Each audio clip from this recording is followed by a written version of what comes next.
We can purchase electric vehicles with self-driving features. We can make phone calls from our watches. We can receive emergency assistance simply at the touch of a button. We developed a vaccination for COVID-19 in under 1 year's time. Despite these constant advancements in both our technology and in our healthcare, our mothers are dying. The maternal mortality rate in our country has steadily risen throughout the course of the last decade. With our focus largely turned towards infant health, we've lost sight of the true importance of maternal health. The United States of America has the highest rate of women dying during their pregnancies, their childbirths, or postpartum than any other country in the developed world. According to the Center for Disease Control, a maternal death is defined as the death of a woman during her pregnancy or during the 42 days after the conclusion of her pregnancy. This excludes deaths that are considered to be either accidental or incidental, and our medical professionals are failing to address this issue. The United States Government Accountability Office compiles a report every year based off of the CDC's findings. This report shows that since 2018, the maternal mortality rate has steadily risen by an average of 3 every single year. In 2018, the national average was 17.4 deaths per every 100,000 births, rising to 20.1 in 2019. We saw a new high in 2020 at 23.8, and at a peak in 2021, we had 26.1 deaths for every 100,000 births. The United States is considered an outlier among industrialized nations with a rate higher than any other high-income country.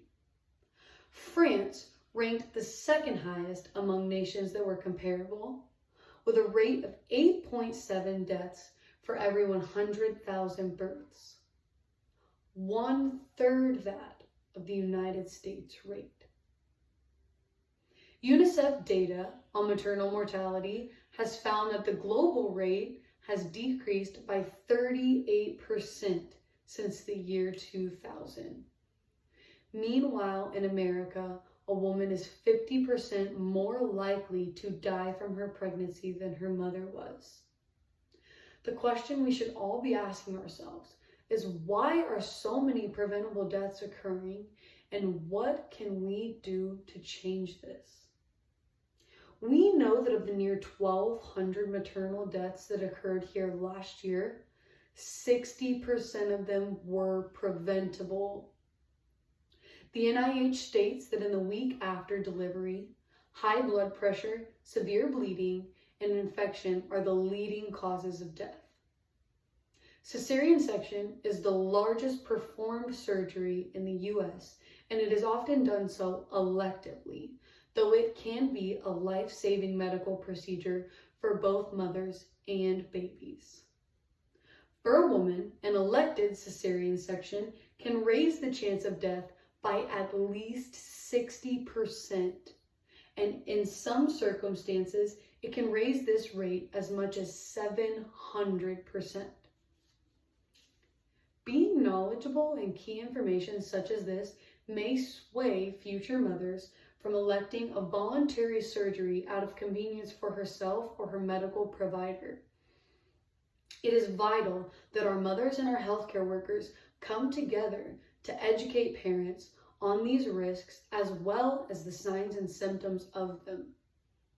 In the year 2022, the US is the most dangerous place for a woman to give birth in the developed world. While a solution is not quite clear, the statistics and our knowledge of them become more transparent with the more data that we are able to compile. We possess the technology and the resources to repress these disheartening statistics, and it is very important that we make a change and we make a change soon for the health and for the safety of American mothers. Thank you.